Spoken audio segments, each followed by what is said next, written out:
And good morning to you. The title today is Ninth Wave. 2011 is a year of extremes. And I wrote, the world has long been a safe haven for criminals to operate with a cloak of respectability, often holding important positions in corporations, including, perhaps especially, corporations posing as governments. That scenario is being challenged as never before, perhaps in all of human history on Earth. Not only are we seeing political upheaval, weather patterns are disrupted, and the very planet itself often seems to quake in the changing energies of the awakening.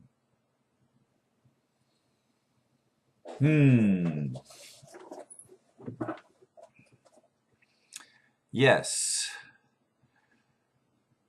so many things to look at, so many potentials of focusing our attention as we look at news and even on the internet. I don't watch mainstream news. You all know that if you've been listening for any period of time.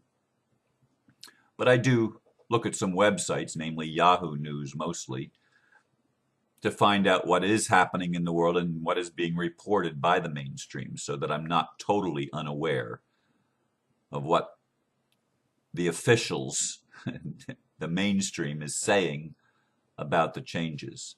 And so many things are flooding. I mean, today is another one of those days where I really wasn't certain where to begin or even what to focus on. First of all, I guess I should probably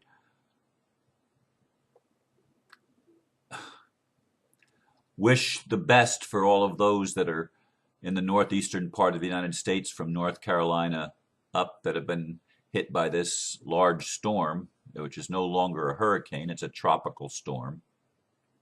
Yet it has caused power disruptions for over 2 million people, I understand. And they've shut down mass transit in New York and Boston and some of the major cities of the Northeast. They've basically shut the cities down. I wish they'd shut Washington, D.C. down, and I wish they'd shut London down, and the Vatican and the those are the city-states, of course, that have operated control over major areas of world culture that has affected everything. There's nothing that's more greatly affected world culture, however, than the commercial establishment or the banking financial industry. That is where all the criminality originates and comes from, and people are waking up to that. I find it interesting that the British government in England is outlawing protests and demonstrations. They're scared. They're running really scared, which is all the more reason for the brave people of the freedom fighters of Great Britain to stand up more and more en masse and stand with each other, supporting the changes that are coming. The tide will not be stopped, no matter what.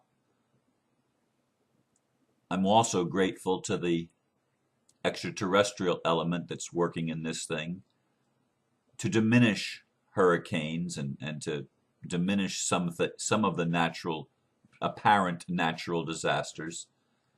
Yes, man has the ability to, I'm convinced, to create and control storms to some degree.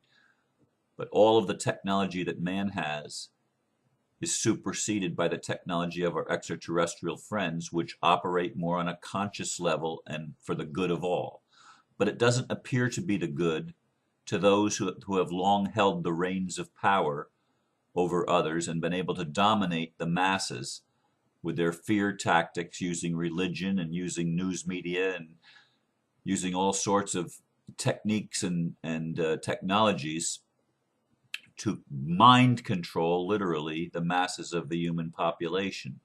Those controls are breaking down thanks in large part to the waves of energy that are being poured in from the very cosmos itself, from the advent of more and more and more UFO sightings, more and more crop circles, more and more indicators that we are not alone, that we have never been alone, and that this is a time of quantum change. I promised that in my article way back at the end of last year when I wrote 2011, a year of massive visible changes. That was the article that spurred on a lot of interest in what I had to say and virtually was responsible for creating these daily videos. As that article was picked up by numerous websites around the world. So it's an exciting time, and yet for many people it's a very scary time, because change is something that the human psyche has a hard time adapting to. Even light workers, I mean, admit it. I mean, I admit it for myself, that I'd like things to be sort of smooth and easy. I don't like hard and challenging and difficult. I really don't.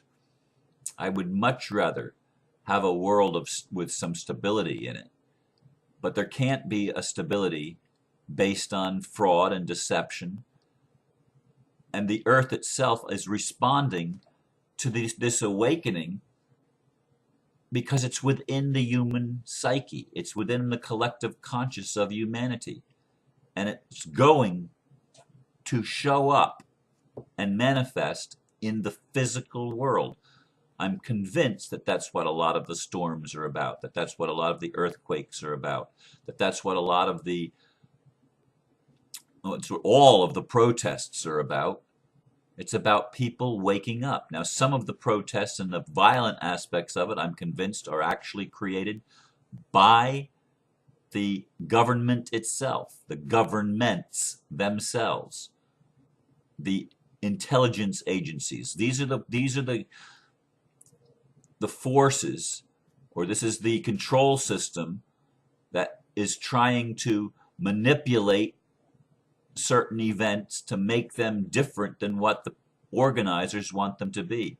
I'm convinced that Anonymous and people all over the world that are organizing these mass protests are doing so with the intent of being peaceful. It is not about violence.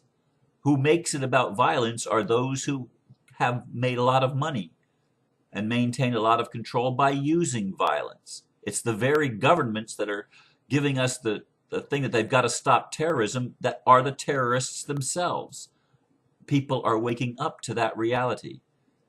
It is the banks in the United States and around the world that are responsible for terrorizing the people, taking away their jobs, and then trying to take away their homes. And they've long been taking away our rights as human beings. But people are coming alive and awakening to these things. And this is one of the most beautiful things that could possibly be happening. But understand how terrifying it is for someone who has made their living off of the fraud.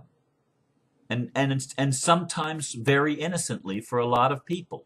A lot of people that work in law enforcement, for example. A lot of people that work in banking and insurance and other financial aspects, the Wall Streets and the trading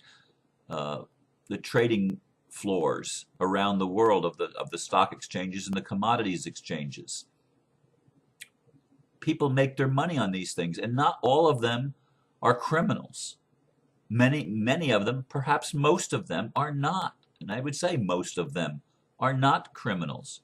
They're simply human beings struggling to survive in a world that is rapidly changing. But you understand the pressure this puts on people, the pressure it puts on all of us as we go through these extreme changes, these extreme ideological challenges that are facing us. People are realizing that the religions have been part of the lie too. And some people are still hanging on to their old dogmas and doctrines and trying to maintain their creeds against all the forces that are waking people up.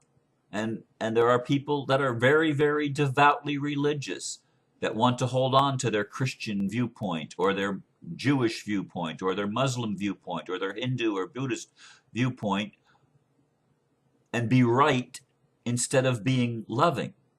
And yes, right and loving are at extremes. They are at opposite ends. You can't be loving and hang on to the idea of I'm right, and if you don't agree with me, you're wrong. That is not what it's about. And people are waking up to that, and many of the young people are not being pushed into the boxes. And I'm thrilled and delighted by all the young people around the world, the teenagers and 20-year-olds and 30-year-olds that are part of my family, my extended family, and actually listening to a 64-year-old man talk every day about what's going on in the world.